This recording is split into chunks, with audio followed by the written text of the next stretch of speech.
Hi, welcome to the Crates Motel. My name's Conan. In today's video, we're going to be looking at Plugin Alliance's emulation of the Bettermaker EQ232D. It's not really a review so much as showing you how I use it pretty much every day on my mixes, and just to maybe give you some inspiration to drag out the old plugin and use it in your mixes. So let's jump in. So here we are in Studio One. Now, before I get into it too much, I want to kind of explain how I use this EQ, because it might not be exactly how other people use this EQ. I mix in a way that's called top down, which basically means after I have a pretty good balance of the instruments, the vocals, etc. in the mix, I will then start working on the mix bus first, and then I'll work on the individual buses, and then I'll work on the individual tracks. So the way that I use this EQ pretty much all the time is I use it as what I would call a flavor EQ. And what it does is it gives the overall track a very broad flavor. I'm not doing any surgical work on it, basically, is what I'm saying. It's kind of a way of giving an overall sound of how you would with how your console would be if you were mixing with a hardware console. Some consoles have a little bit more low end naturally, some have a bit more high mids. So it's just kind of a way, yeah, I guess the best way of describing it is to give a general, very broad stroke sound to the mix. So I've got the balance right, and then I'll use the 232 just to kind of maybe warm the bottom end up a little bit, and add some top, add the classic smile kind of sound, and that will give me a broad stroke sound to the overall mix, which I would then work on top down, going through the buses. I mean, you can get a decent sound of the mix overall just by creating this kind of broad stroke flavor. It's how I like to mix. It's how I've mixed since the 80s. And when I went back in the box, when I went into the box rather, I carried on that kind of method, using an EQ to shape the overall sound of the mix. And that's how I use this.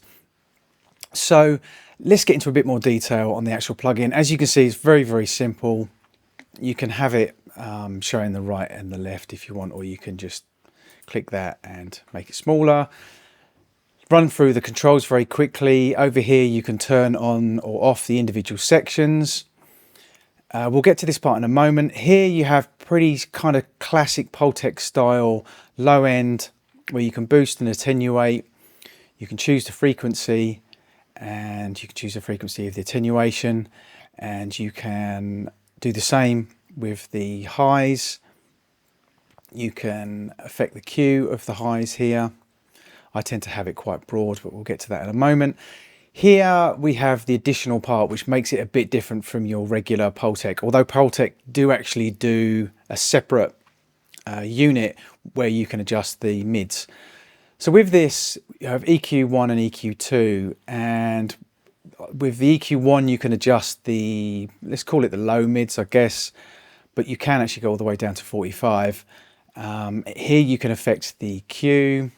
You can use these buttons here, or you can just, hold your mouse over it and use the scroll wheel. Here it gives you a readout of what you're doing. So let's say 1.4 is roughly like an octave.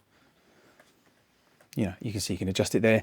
Here would be the upper mids, although again, as you can see, it goes right down to 650, I think, yeah, roughly. And again, you can change the Q here, having it very, very sharp or very wide. Now, I tend to use it wide because, as I said, it's a broad stroke EQ for me. So we'll have a quick listen to this track. This is a track which I mixed for by a group called Mascott. I do a lot of work for them, kind of house stuff, lots of different genres. I really like their work. This has kind of got a 90s vibe to it. So let's have a quick listen to the track. Let's just make sure that's in bypass.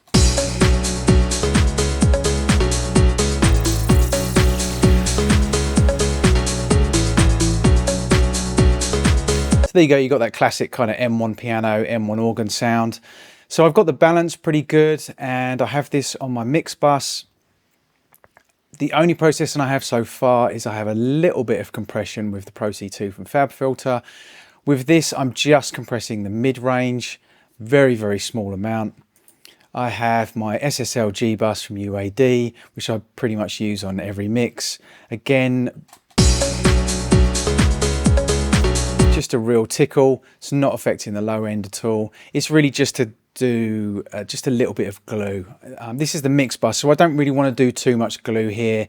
A lot more glue on the drum bus, that kind of thing. But with this, pretty standard SSL setup, as you can see, ratio, slow attack, fast release. And then of course we have this set to around about 150, so I'm not really touching the low end at all. And then I've got it probably about 75% in the mix. Yeah, so it's not really doing an awful lot. It really is just to kind of glue things together.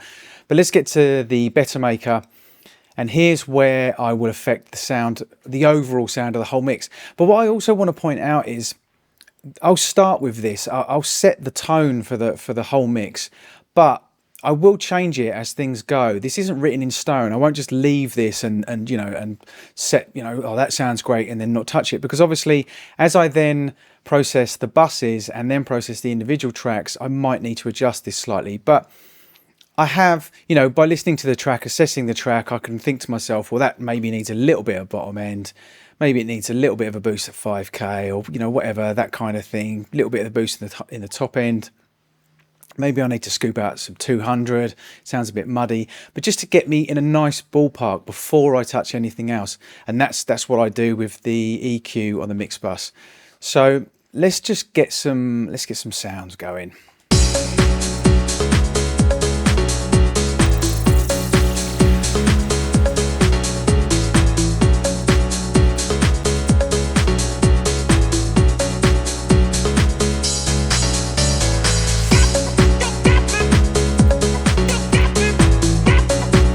See, you can hear the low end on this really nicely.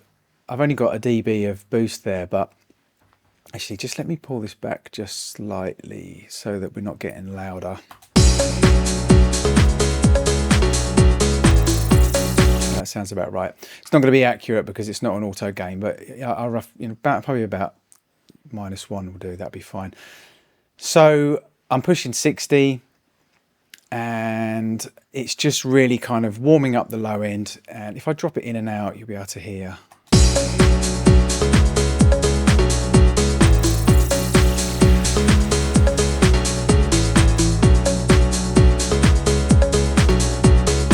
If you just focus on the lower part of the kick, not the, it's a 909 kick, so it's got quite a hard transient, and it's got some energy going on sort of around about 4 or 5K, pretty standard for a 909, because I've not rolled it off in the mix. But the low end, the ooh, ooh, ooh, listen to that when I bring that in and out, and you'll hear the boost. It's really nice and rounded. That's what I really like about it. It's very Pultec-y.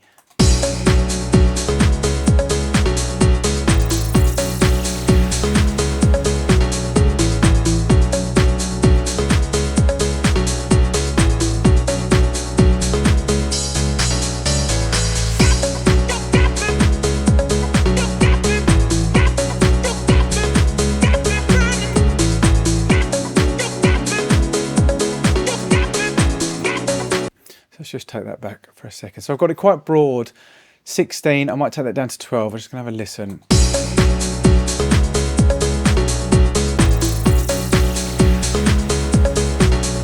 What it's doing on 16 is it's not really affecting the instruments too much. It's just bringing a sort of air to the mix and opening things up in the high end. Because the hats are probably around about 10 to 12K at their highest. Again, they're 909s. It's not really affecting it. Very broad. But what it is doing is it's opening up the high end and just giving me this kind of, I don't want to say air because it's a really trendy word at the moment, but it's giving me some air. Let's go with air. I like air. We're going to stick with air. So I'm just going to take it down to 12 and have a listen to what that sounds like.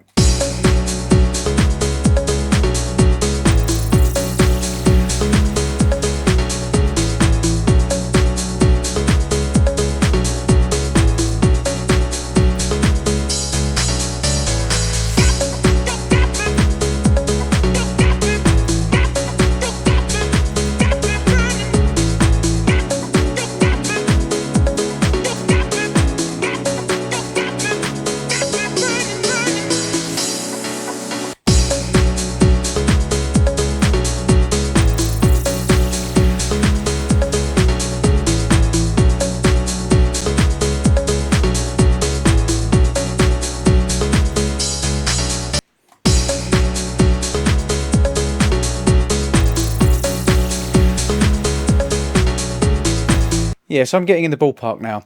It's very subtle because I don't really want to hear it. What I want to do is feel it, I guess. I want it to create an overall broad like feeling to the mix. I guess like shaping the console, how the console would sound. So I think really what it needed, a little bit of a scoop. I've done that around about 200. Probably more than I might probably want to roll that back just a little bit. Again with the 5K. 5K is just kind of the golden frequency, especially with this kind of stuff. It just brings everything forward in the mid-range, and what it does as well is it translates much nicer on smaller speakers. A lot of people listen on phones or on YouTube, that kind of thing. So look at your 5K, and it's nice to just give a little bit. I mean, it's something I do quite often in mastering. When I get sent a track, I'll feel like it needs a bit of 5K to it. Between 4.6 and 5.2 is generally a pretty good area to look at. So what I've done is, I might actually go, no, that's probably a bit too wide. Let's try 1.6. So let's try 1.3 actually. Very subtle, like I said, it's not massively noticeable.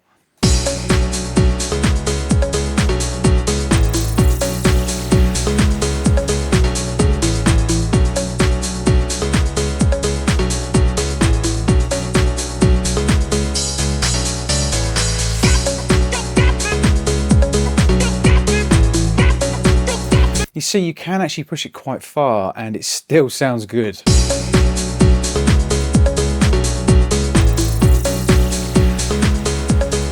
I mean, that's way further than I would push it, but let's take it to the extremes and see what we can get out of it.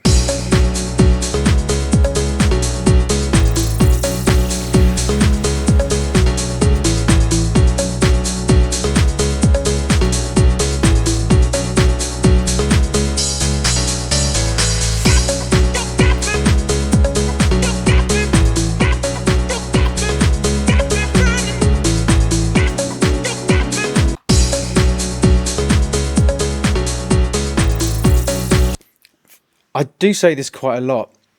Plugins that there are certain plugins that I really like, and I often find that one of the things I like about a particular plugin, which makes me use that plugin a lot, is the way that it can open up the signal.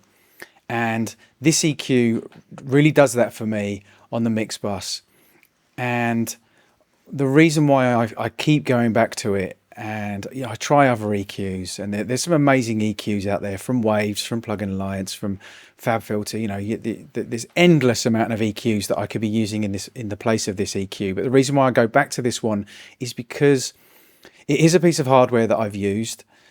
I'm familiar with it, very familiar with it.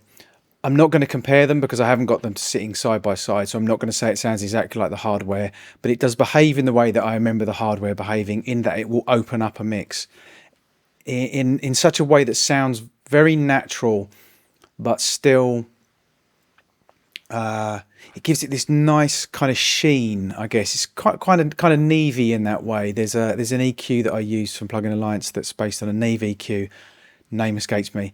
But that doesn't actually has a sheen button on it, and with the sheen button on, that navy EQ sounds a lot like the Bettermaker. I don't know whether it's intentional from the guys from Bettermaker for it to sound very navy. I think they were probably more going down the Pultec route, but it does have a nice sheen to it. It sounds expensive. It sounds nice. Nice, brilliant. So yeah, so you know, I think with the 5K around about that, and the 12 especially, I'm going to stick with 16 on this actually, because it's affecting the highs a little bit too much on the 12. So let's just go with that again.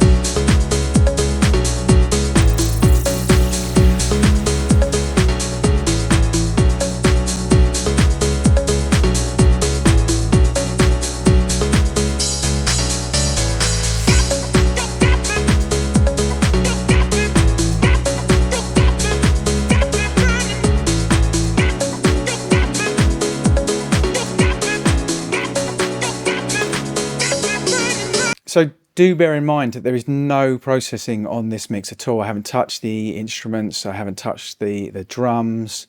You know, but already to me, I've created a sound. I've created a sound of the mix, and that's what I like to do. I like to, I guess it's a way of, imagine if you were painting a picture and you've got some real detail that's going to be on the picture, but first you want to get the background right.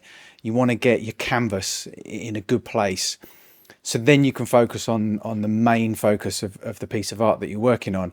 And I think of that in the same way as you know, I have my mix bus is my general background. So I do a little bit of glue with compression, and I use an EQ like this to create a kind of broad feeling of how the mix is going to sound. With house music, you know, like this, for instance, you want some nice warm bottom end, and you want the mid-range to poke out in the mix, and you want some nice clean, crispy high ends that don't sound harsh. So you want a little bit of a roll off, don't want it to be over the top, and that's what this does really, really well. And I guess that's why people compare it to the Pultec, because that's what the Pultec's good at doing.